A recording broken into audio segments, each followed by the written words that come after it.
Neil Studios is proud to present Thomas the Tank Engine and Friends, Wooden Railway Tales, Episode 4, Deja Vu. Thomas was on his way towards the quarry. At the quarry, he had to pick up these two tankers. They were very troublesome. Edward, meanwhile, was there, and he asked, "Do you have some spare time? I have a great story about those tankers you're about to pull." Surely. Is it a long one? Not quite. How long is it? A few minutes. Then I have some time. Okay. So, Edward began to tell his story. It was summertime on the island of Sodor. And the two tankers were new on this railway. I had to pick them up and bring them to the quarry. Or at least that's what Bulstrode told me.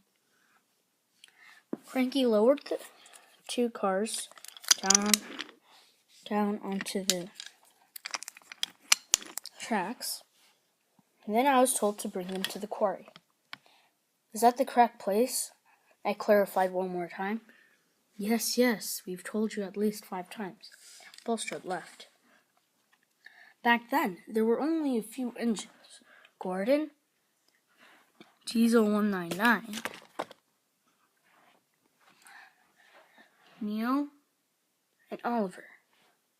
And one more peculiar train, Fergus.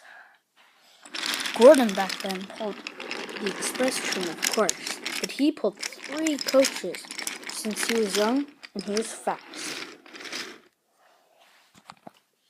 I always admired him and wanted to be just like him. Anyways, I brought the cars to the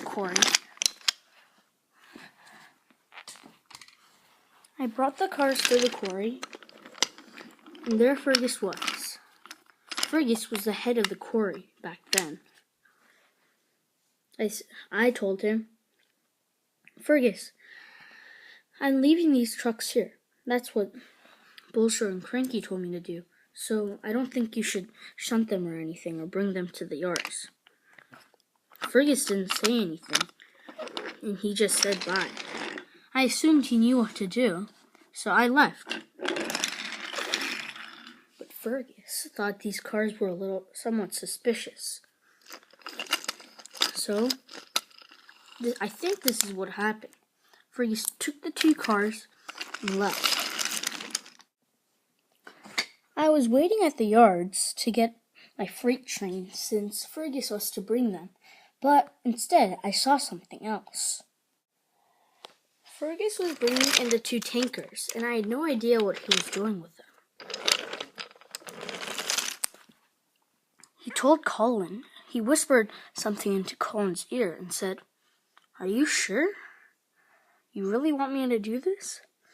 "Yes, I'm sure. Before Edward sees."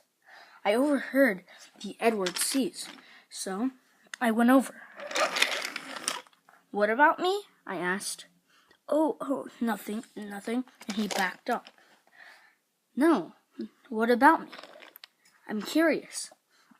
What are you going to do with those 2 important tankers? That one's for the ice cream factory, and that one is for the ballast company. What's so wrong about that?" I asked. Back then, the ice cream factory was valid and was working properly. "Oh, nothing," said Fergus. He backed up once more. "Tell me what's going on with those tankers.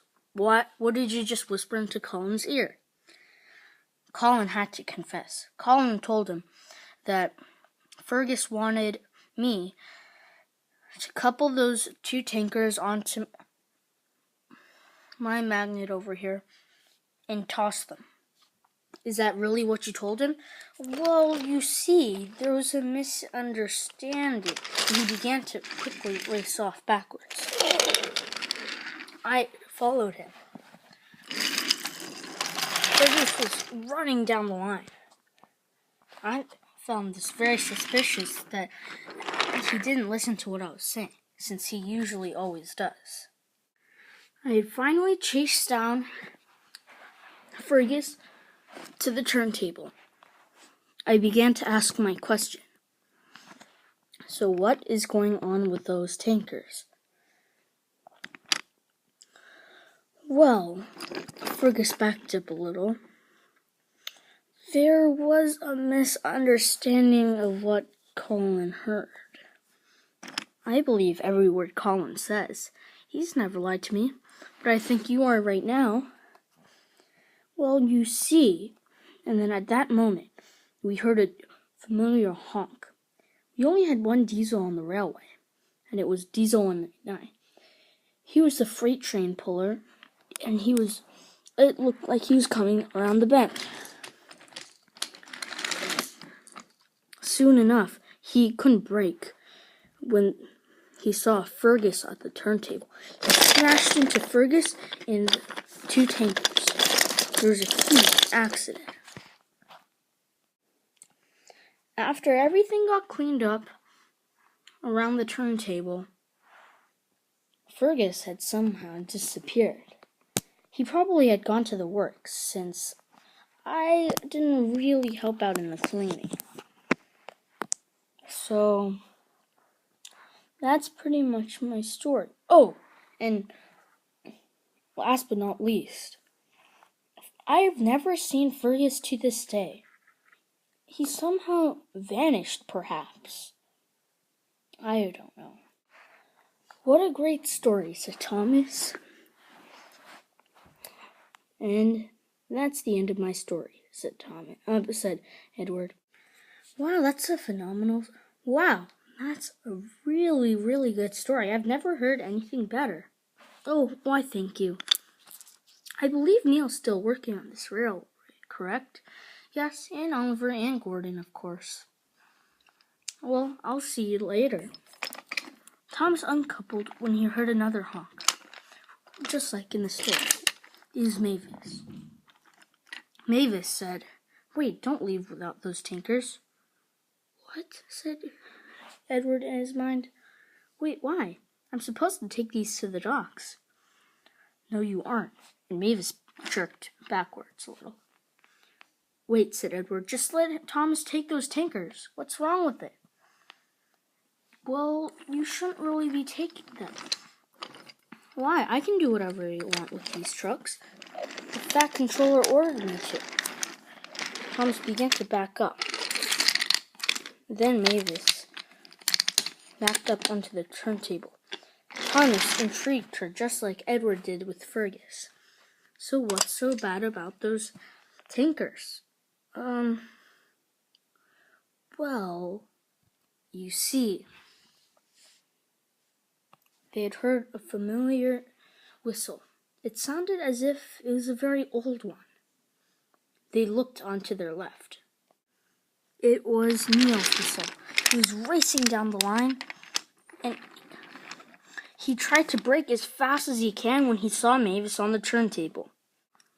"Ah," said Mavis, but it was too late. Neil had crashed into her, and all the trucks went flying. Thomas somehow derailed as well from the impact. "Whoopsies," said Neil. "I'm sorry, Mavis." But Mavis didn't reply. After everything was cleaned up, the goods trains were fine. So was Thomas and his tankers, but not Mavis. She was heavily damaged, and the workmen told Thomas and Neil's driver and the Fat Controller when he arrived that she wouldn't be able to work for at least 3 years, or worse, even 6. Thomas thought this was somewhat creepy that this happened to Edward and Fergus. He backed up into the quarry again and asked Edward, "Did you see that?" "Edward?" "Yes, I did. That's exactly like my story. Except I experienced it with Mavis this time." "That's very interesting," said Edward. "What a deja vu."